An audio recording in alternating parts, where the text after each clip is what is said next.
Interview Bellotti, épisode 2. Donc là, on attaque les gros sujets avec les gilets fluo, les machins, assurance, etc. Contrôle technique. Donc on y va tout de suite. Ouais, donc la mutuelle des motards était intervenue en disant bah oui, mais regardez, c'est pas parce on ne les voit pas, c'est parce qu'on les regarde pas. C'est pas parce qu'on est fluo. Voilà. Et un exemple flagrant là-dessus, c'est sur les autoroutes, ils exposent maintenant au péage les camions qui sont complètement défoncés. En fait, sur les autoroutes, et c'est ce que l'exemple qu'on prenait, c'est que les mecs, ils ont des camions avec des gyrophares de partout. Les camions, ils sont jaunes. Les mecs, ils sont habillés avec du fluo dans tous les sens, machin, et ils se font quand même percuter sur une grande ligne droite qui est une autoroute. Pourquoi? C'est parce que les gens, soit ils s'endorment, soit ils regardent ailleurs. Ils arrivent quand même à percuter les gens qui sont habillés de fluo de la tête aux pieds. Donc c'est l'exemple qu'on prenait en disant, mais c'est pas parce qu'on sera en fluo qu'on sera plus en sécurité.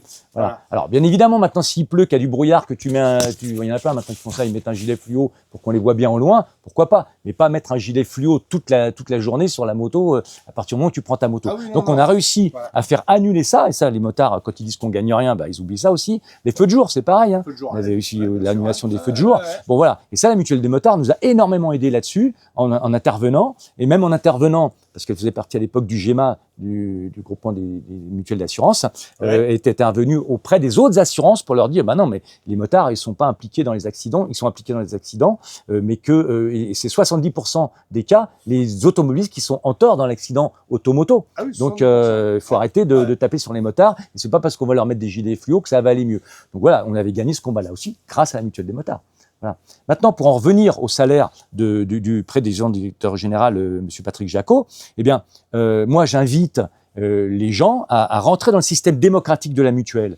Le système démocratique de la mutuelle, c'est quoi? C'est que la mutuelle, chaque année, dans chaque département, organise ce qu'on appelle des AR, des assemblées régionales. Oui. Voilà. Donc, tous les sociétaires sont invités à venir, s'ils veulent gueuler, eh ben, ils viennent là. Ensuite, à ces assemblées régionales, ils vont élire des gens qui vont se présenter pour être représentants et élus des sociétaires. Hein, c'est-à-dire que une personne va dire moi je veux bien être représentant élu des sociétaires pour porter la parole des sociétaires à l'Assemblée générale de Saint-Étienne une fois par an, à l'Assemblée générale de la mutuelle. Voilà.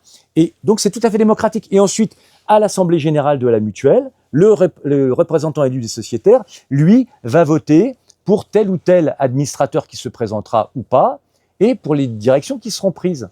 Voilà. Après, il y a des trucs qui sont décidés par le conseil d'administration, bien évidemment. Oui, bien pas tout. C'est pas le sociétaire, le représentant élu sociétaire qui va faire la politique de la mutuelle. Mais lui, il va élire les représentants élus des sociétaires. Donc le système est démocratique. Voilà. Alors moi, je veux bien qu'on gueule derrière le Facebook en disant le mec il gagne trop et tout. Et dans ces cas-là, si t'es pas content, si t'es sociétaire, parce que si t'es pas sociétaire, t'as rien à dire, mon gars. Voilà, à un moment donné, voilà. Mais si t'es sociétaire, tu viens à l'Assemblée régionale de la mutuelle des motards, tu t'exprimes, tu élis un mec, ce mec va te dire, oui, ok, moi je porterai telle ou telle parole, et le truc démocratique, il fonctionne comme ça. Mais c'est pas en restant derrière son Facebook une fois que c'est fait qu'on peut changer les choses. Voilà. Donc alors il y a aussi une autre question qui venait assez souvent. Oui. Qui a instauré le contrôle technique en France? Ah, c'est une bonne question. Alors, on avait gagné le contrôle, ça je le rappelle, parce que tout le monde dit, c'est l'Europe, c'est l'Europe. Non, c'est l'État. Non, ni l'un ni l'autre. L'Europe, elle a demandé à ce que les membres, ce que les États membres de l'Union européenne mettent en place soit un contrôle technique, soit des alternatives pour la sécurité des usagers d'euromotorisés. Nous, on a fait quelques propositions, d'accord? Donc, nous avons gagné le contrôle technique en France. Le contrôle technique était annulé en France, ne serait jamais passé, sauf que lorsqu'il y a eu cette décision prise par le gouvernement, pas de contrôle technique en France, il y a 3 associations qui se disent écolos, mais qui ne sont pas plus écolos que ce soit, c'est-à-dire que il y en a 3, c'est Râle Scout, rien que le nom, tu as tout compris, Râle Scout, Respire et Paris sans voiture, d'accord? Avec à la tête de Respire, monsieur Tony Renucci, largement subventionné par la mairie de Paris à l'époque. Et voilà, donc il faut dénoncer ce qui est dénonçable. Voilà, il y aura le sous c'est pareil, les autres, l'autre, il fabrique des vélos cargo. Voilà, monsieur Taureau qui fabrique des vélos cargo, donc conflit d'intérêt majeur quand même. Voilà. Et donc, ces 3 associations-là, elles ont déposé un recours auprès du Conseil d'État, qui, le Conseil d'État, sur une feuille blanche, alors que c'était pas son rôle, a décidé qu'il devrait y avoir un contrôle technique en France sans aucune connaissance du dossier. Ils ont décidé qu'il devait y avoir un contrôle technique en France pour les usagers d'euromotorisés. Le Conseil d'État étant la plus haute juridiction en France, on l'avait dans l'os, on pouvait plus rien faire au niveau juridique. Maintenant, il y a toujours une possibilité, et c'est pour ça qu'on démord pas nous, du contrôle technique, qu'on continue la baston, parce que maintenant le volant il est politique.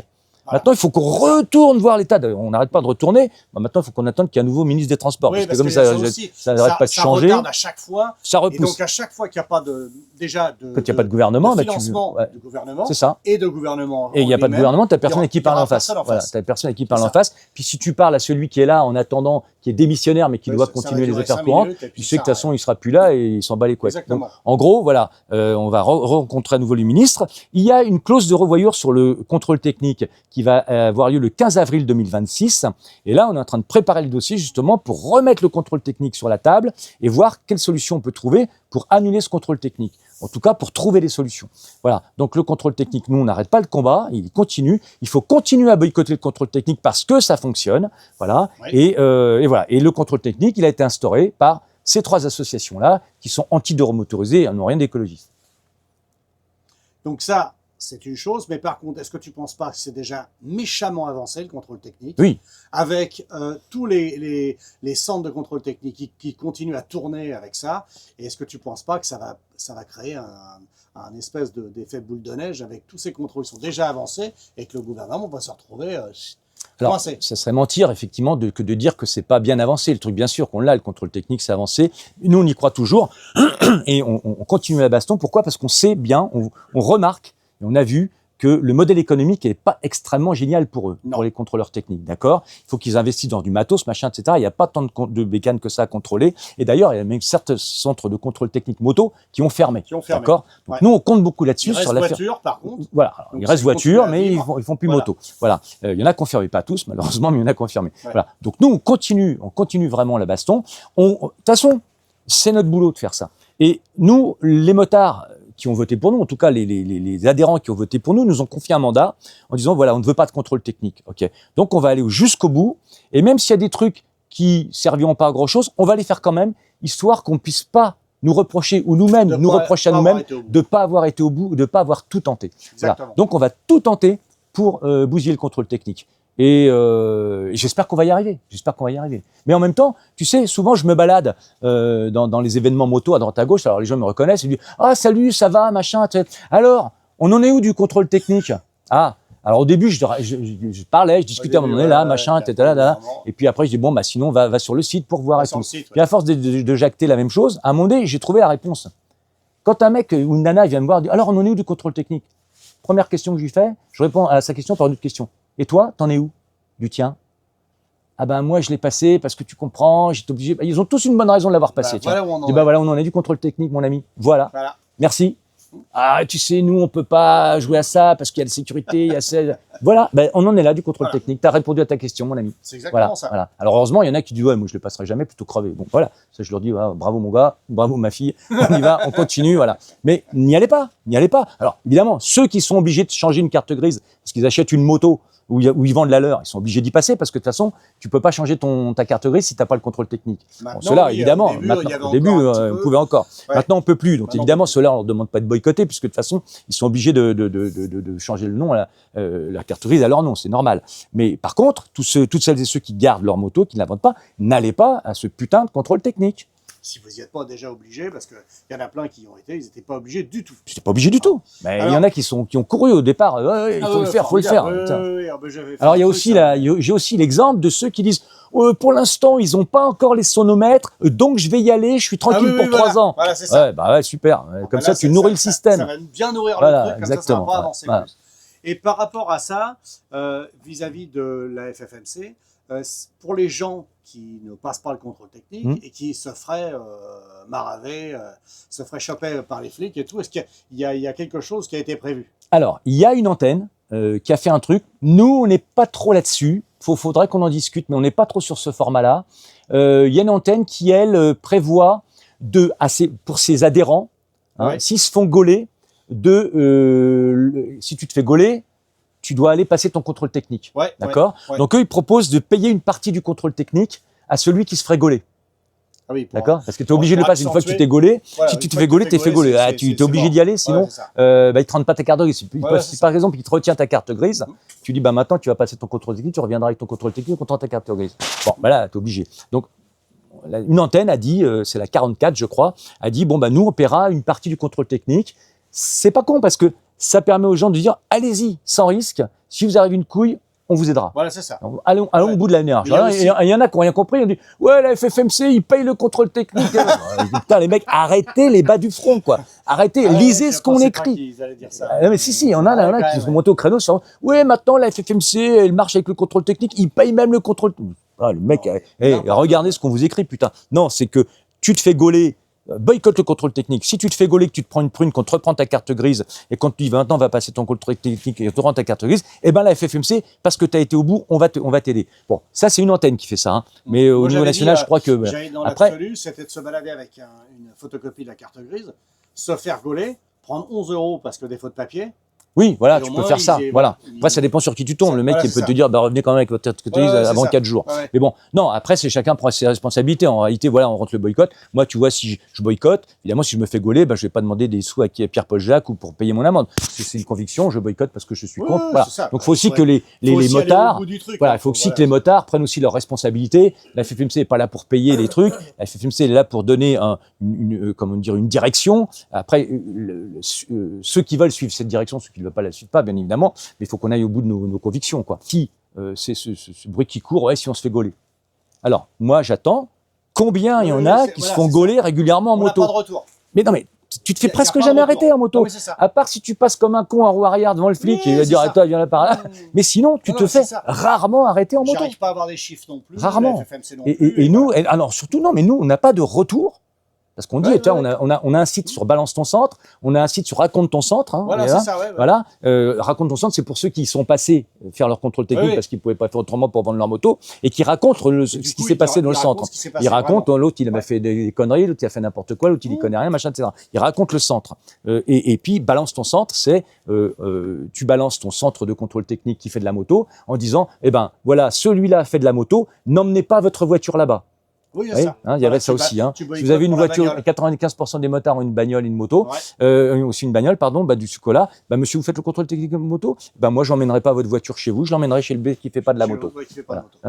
Et puis le boycott total du contrôle technique aussi. Donc, on a 3 trucs qui rentrent en jeu. Mais là, pour le coup, il faut vraiment que les motards jouent le jeu. Mais sinon, ça fonctionne pas, quoi. Ah non, sinon, ça marche pas. Et aussi, la FFMC, alors, il y en a un qui m'a écrit travaille-t-elle avec des associations européennes ou internationales qui seraient stratégiquement plus efficaces pour mener des combats à Bruxelles, plutôt Paris, mais par exemple avec les Portugais? Tout à fait. On travaille, on fait partie de la FEMA, la Fédération européenne de moto. Enfin, c'est une sorte de FFMC européenne, dans laquelle sont d'autres fédérations de défense d'usagers de roues motorisées d'autres pays européens. Et donc, on est intégré. On a même eu la présidence de la FEMA à un moment donné. Et la FEMA a été créée sous l'impulsion de la FFMC. C'est l'impulsion de la FFMC qui a fait qu'on a créé la FEMA. Il faut savoir qu'on est une des fédérations les plus actives d'Europe en termes de défense des usagers de roues motorisées. Nous ne sommes pas ceux qui ont le plus d'adhérents. Alors, curieusement, tu prends des Pays-Bas, ils ont plus de 40 000 adhérents. C'est fou, hein, alors qu'ils ont moins de motards que nous. Nous, on a plus ou moins 10 000, alors qu'on a 4 millions d'usagers de roues motorisées. Bon, bref, alors que nous, on a la culture les Français, ils ont la culture de la manifestation et de la moto et de la manifestation et de descendre dans la rue. Exactement. Bon, voilà, c'est comme ça. Donc oui, bien sûr, on est intégré à des fédérations, à une fédération européenne, et surtout, on travaille en concert avec d'autres associations, comme les Portugais, justement. Hein, dernièrement, on l'a prouvé. Hop, les Portugais, on est monté avec eux à Bruxelles, machin, etc. Pourquoi on est monté à Bruxelles? Parce que, en fait, dans le texte du contrôle technique, eh bien, il est inscrit qu'on peut faire soit le contrôle technique, l'État membre peut faire soit le contrôle technique, soit une alternative. D'accord ? Et là, ce qu'ils veulent faire, le lobbying du contrôleur technique, ils veulent annuler dans le texte le fait de pouvoir avoir des alternatives. Ce qui veut dire que tous ceux qui n'ont pas le contrôle technique, comme l'Irlande, le Portugal et les Pays-Bas, je crois, ils n'ont pas le contrôle technique, Danemark, etc. Et ben eux, de facto, si ce texte il saute, si cette partie du texte il saute, ils sont obligés d'avoir le contrôle technique puisqu'ils sont États membres. Voilà. Donc c'est-à-dire qu'ils ont les boules, tu vois, et donc ils sont montés en puissance. Voilà, c'est ça. Qui a poussé ça. Voilà, et ils sont montés, et donc du coup, c'est le décret derrière. Et du coup, hop, on les a aidés là-dessus. Enfin, on les a pas aidés, on les a assistés là-dessus. On est venu par solidarité travailler avec eux là-dessus, et on est tous montés à Bruxelles pour donner leur pétition. En disant voilà, la FFMC elle est tout à fait solidaire de ça, alors que nous on a déjà le contrôle technique, hein, mais on est quand même solidaire du fait qu'il ne faut pas enlever les alternatives, parce que nous on compte bien sur ces alternatives pour faire annuler le contrôle chez nous. Annuler, voilà. Et puis il y a plein comment dire, de presse moto qui n'en parlent plus. Bien sûr.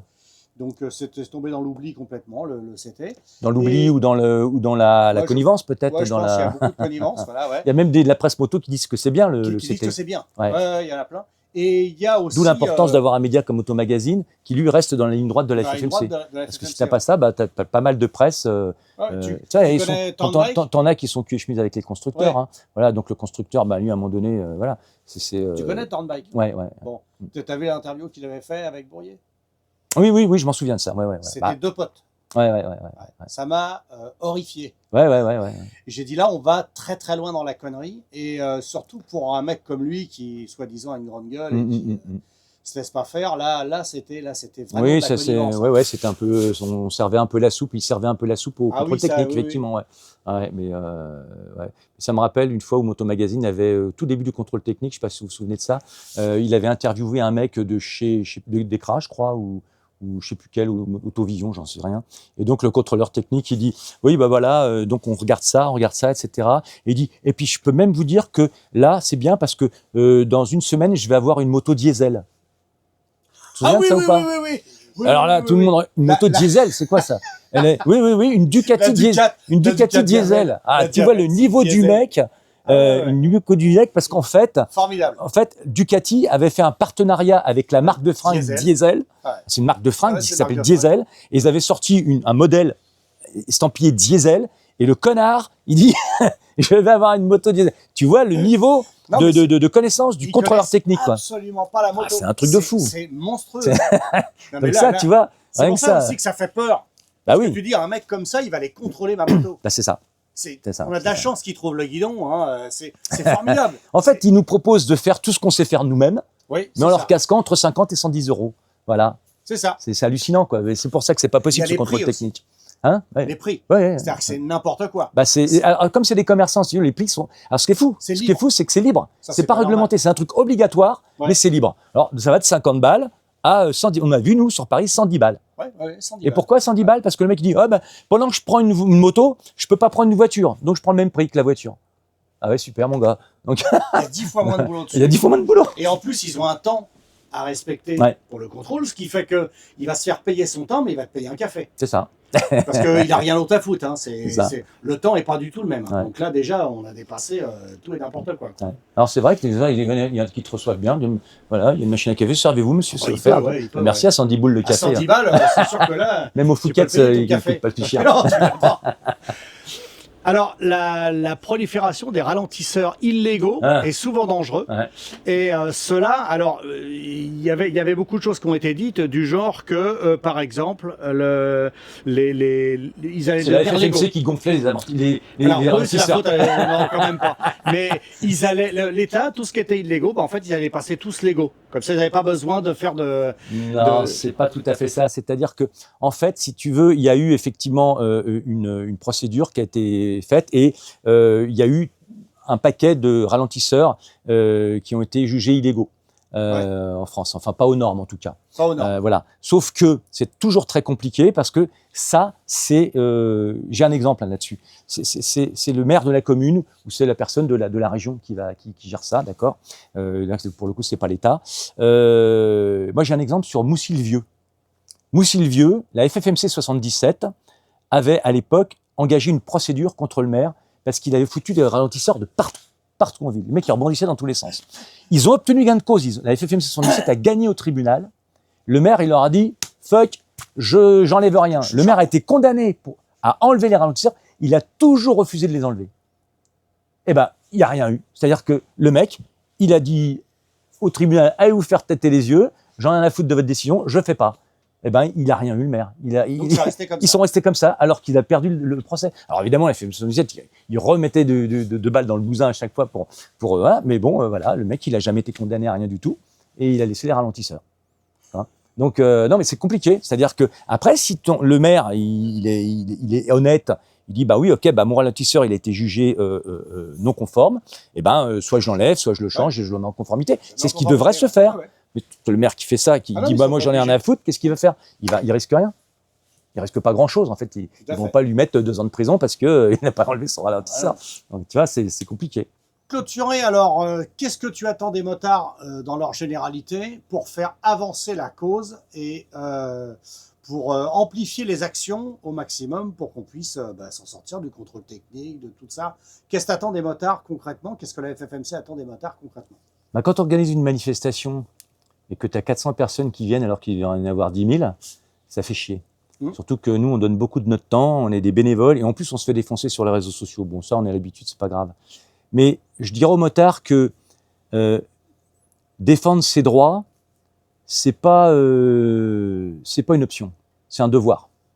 C'est un devoir de défendre sa liberté. Parce qu'une fois qu'on l'a plus, la liberté, eh ben, c'est trop tard. Donc je dirais qu'on attend de la part des motards, au moins, de se mobiliser. Pas de s'engager comme nous, on s'engage, parce que ça demande du temps. Mais s'il y en a qui veulent s'engager, ils sont les bienvenus. Quand je vois que parfois on lance une pétition, notamment la pétition sur le contrôle technique, contre le contrôle technique, on a du mal à atteindre 20, 30 ou 40 000 signatures, alors qu'il suffit juste d'aller sur un site et de signer, pas bouger son cul de son canapé. On est 4,5 millions d'usagers de deux roues motorisés en France. Quand on voit que sur une signature du contrôle technique, il y a 50 000 signatures, ça fait chier. Voilà. Donc ce qu'on attend, pas ce que j'attends moi, ce que la FFMC attend, ce qu'on attend tous les uns des autres, c'est que les motards se mobilisent un peu plus. On ne demande pas de venir à toutes les manifs, mais au moins quand on fait une pétition, suivez-la. Arrêtez de vous bouffer le nez sur Facebook parce que ça donne rien de bon. Ça fait pas du tout avancer le schmilblick. Et puis le jour où vous aurez plus la liberté de rouler avec vos bécanes, ce sera trop tard pour venir pleurer. Donc voilà, il faut se mobiliser, il faut rester vraiment plus nombreux, plus forts. Là, c'est vraiment le leitmotiv de la FFMC. Et nous, on a un autre leitmotiv à la FFMC Paris, c'est celui qui se bat peut perdre, celui qui refuse de se battre a déjà perdu. C'est ça en réalité. C'est Bertolt Brecht qui a dit ça, c'était un philosophe allemand. Oh la vache. Je l'ai pas celle-là. Voilà, celui qui combat peut perdre, celui qui refuse le combat a déjà perdu. C'est ça que je dis aux motards. Exactement. Écoute, en tout cas, je te remercie d'être venu et puis j'espère que ça t'a plu. Ça m'a beaucoup plu. Merci à toi d'avoir donné la parole à la FFMC, enfin d'avoir donné la parole pour porter la parole de la FFMC de Paris et Petite Couronne, puisque je ne suis que le porte-parole de la Paris et Petite Couronne, mais voilà, de la FFMC dans son ensemble aussi, puisque la FFMC, on pense tous à peu près la même chose, même si on n'est pas toujours tous d'accord, mais c'est normal, c'est ce qui fait l'intérêt. Voilà, merci à toi en tout cas. Je te remercie Jean-Marc, et puis écoute, à la prochaine on va dire. À bientôt. Ok. Voilà pour l'interview de Jean-Marc Bellotti, FFMC. Écoute, je te dis à la semaine prochaine. Reste safe comme d'habitude et bye bye.